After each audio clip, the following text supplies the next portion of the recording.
The Travelers u Red Electric, uħud mill-ikbar żewġ gruppi mużikali li qatt ħarġu minn Malta.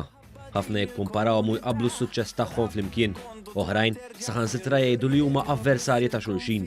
Madankollu fit-13 ta' April, f'avveniment uniku, iż-żewġ gruppi ser jingħaqdu sabiex itellgħu kunċert mużikali mill-isbaħ.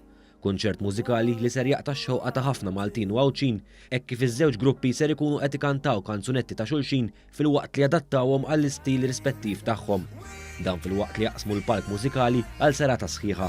F'intervista ma' One ftit ġimgħat biss qabel jitla s-separju fuq dan il-kunċert uniku, iż-żewġ gruppi spjegaw kif din il-kollaborazzjoni hija waħda partikolari, dan hekk kif Red Electric ikantaw mużika bl-Ingliż filwaqt li The Travelers ikantaw biss bil-Malti. Xi ħaġa ġdida, xi ħaġa li tipo qatt ma raw in-nies Malta u ma nafx xi kultant jaħsbu n-nies forsi li hemm xi konflitt bejnietna u hekk għax ovvjament aħna ġiex bands Maltin. Imma naħseb interessanti anke l-kunċett li band bil-Malti, band bl-Ingliż, jaħan kanta bil-Malti u ħajkanta bl-Ingliż. Min naħa tiegħu, Chris Gatt, membru mill-grupp The Travelers, iddeskriva dan il-kunċert bħala esperiment. Esperiment li l-għana ħħaret tiegħu huwa li juri li l-kollaborazzjoni mużikali iġġib iktar għaqda. Nixtiequ nuru li kollaborazzjoni naħseb huwa l-way forward għax it takes music naħseb to the next level u naħseb hawnhekk nixtiequ waslu messaġġ partikolari fuq dan l-ispunt żgħir, ġifieri kollaborazzjoni bejn bands u bejn l-artisti u anything li naħseb iġib l-għada. Intant Chris u Joe, waqt li f'kumment ma' One kienu qed jitkellmu fuq kif din il-kollaborazzjoni qed tipprovdi rendizzjonijiet interessanti fil-kanzunetti rispettivi tagħhom, tawħil li fil-futur qarib jaf ikun hemm kollaborazzjoni mużikali f'xi kanzunetti.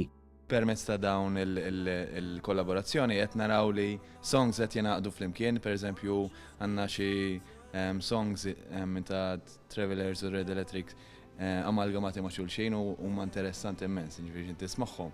Forsi minja, forsi l-qoddim ikun hemm xi hit fuq radios.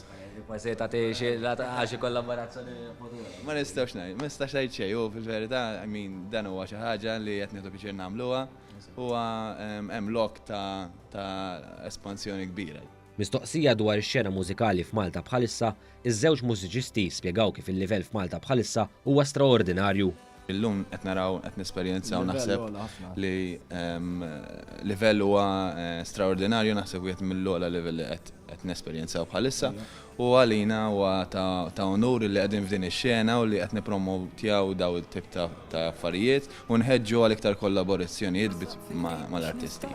Il-kunċert One ser ikun qed isir fit-13 ta' April ġewwa l-Kumpless Arja u l-biljetti jistgħu jinxtraw minn fuq is-sit showshappening.com.